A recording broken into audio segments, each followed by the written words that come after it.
Hey YouTube, my name is Gawd, and you're watching Gawd Cafe. Today we're going to talk about Jupiter in the 12th house. So Jupiter in the 12th house, if you guys don't know what Jupiter represents expansion, big ideas, spirituality, belief system, overall belief system, how you believe in yourself, your belief in life. Your spirituality in terms of its practice, itself, right, more so than the generalization of being okay. I would say like Neptune is it's more of a non-governed spirituality, where perhaps like Jupiter slash Sagittarius represents, how you would want to govern your spirituality, whether that be through religion, or maybe you have maybe you're a monk, a Buddhist, maybe you have a spiritual group that you guys, created your own form of, you know, governed spirituality. And I say governed just because, in today's world, religion is, if you look at it, it is a governed form of spirituality. It's there's a structure there, of some sort, and not everyone has to partake in it, and that's not the only religion. It's multiple religions. But I digress. This is what Jupiter represents. Now, it's somewhat at home because it is in the 12th house. Now, although it doesn't, it's familiar. It's complementary for Jupiter to be here, being that Pisces is ruled by Neptune and as well as Jupiter. So Pisces is ruled by both planets. And Pisces and Sagittarius have, a lot of similarities, yet they're very different. So here we have the 12th house expanded. The 12th house represents the void, spirituality, hidden enemies, isolation, otherworldly, the beginning of time, the end of time. All things exist here. Negative spirits, positive spirits. You can, things unseen exist here. Everything from the unseen exists in the 12th house. That's why it's so elusive. You're having this experience, but are you really? So for you guys, that's much so very expanded for you guys in this life. So you guys have a lot of, people who may just have issues with you for no reason. And note, the reason why this has been happening sometimes is there's two factors. It's you believing that this reoccurrence is going to keep happening because the first time it happened, you probably didn't believe it, but someone set their intention on, and then it happened. Anyway, I'll break that down. So basically, when you don't set an intention is set on you. Oh my God, I'm a little sick, guys. Don't mind me. If you don't set an intention will be set on you, especially when you're exposed to realms like the 12th house, making it so that, your life is definitely impacted by this element of life. So you may want to deny it or not acknowledge that this is what it is, but in time you will see that it is. And when you don't set an intention, what that looks like, set an intention is, waking up and making sure that you have your head clear, you have, your mind straight, you're thinking positive thoughts, you're ready to go get it. You put yourself in an energetic space, then nothing can stop you. Reason being is because you're very prone for things stopping you. Being that you're highly sensitive. So this is also going to heighten your sensitivity since you have Jupiter here.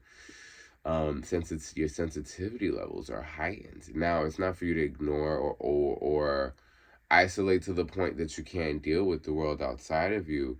You need to isolate so that you become so familiar with your energy and who you are that anything that feels otherwise is very clear that it's not you. That's why you need isolation, to get clear on, you know, what you are, who you are, and what you caused on your own, you know. And now, because you may like seem to like not be sure, there's like a little bit of a blur here sometimes with, you know, are things happening because of me or the people around me? Like, you know, sometimes that can be that trickster energy that, you know, the 12th house presents itself with.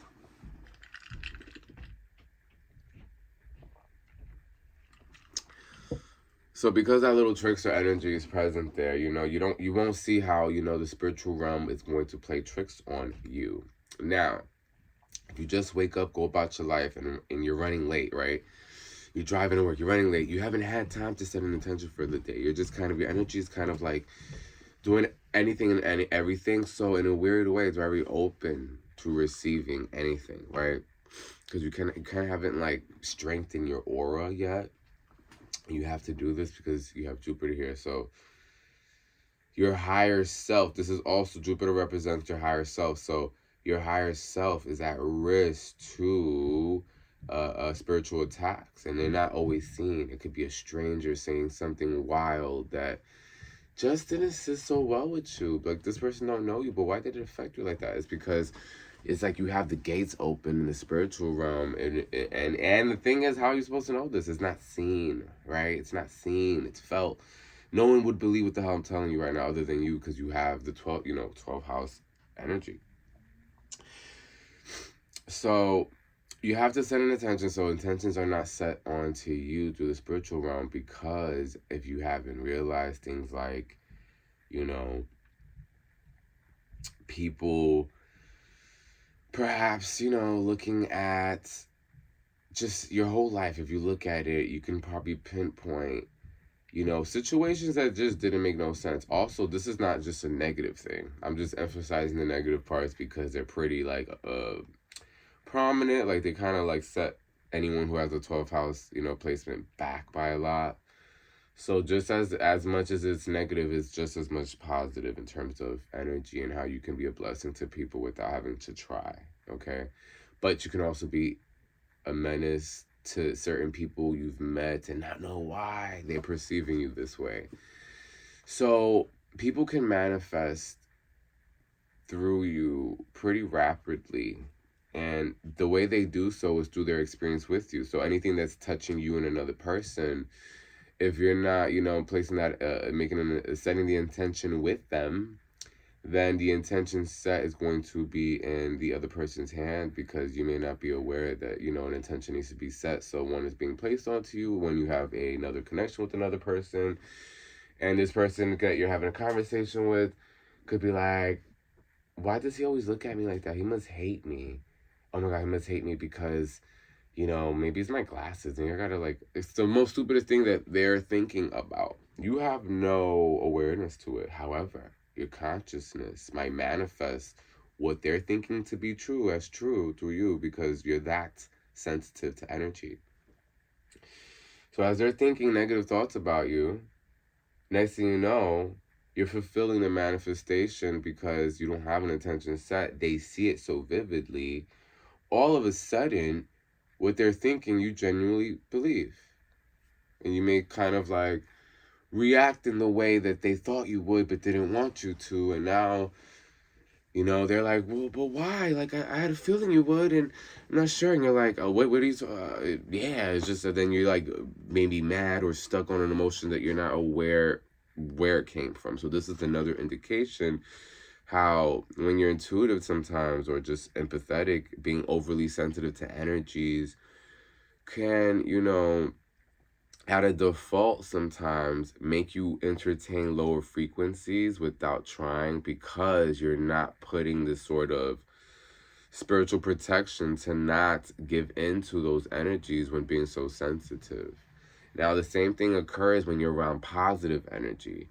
You probably don't need to send an attention if you're around positive people all the time, which is probably the goal, right? But right now, if you're surrounded by nothing but the lower frequencies, in order for your spirit to maybe wean them out or make you have less of being less affected by them, you kind of have to set this intention in the meantime. waking up early, an extra hour or two, maybe listen to some meditation music, whatever it means for you to feel empowered by your spirit. That's what you must do, so that other individuals with lower frequencies roaming can't touch you. And if anything, you can be there to, help aid them in a weird way.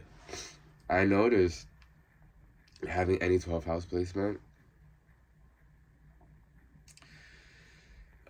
you can, you need to isolate, because when you recharge, it benefits you so much.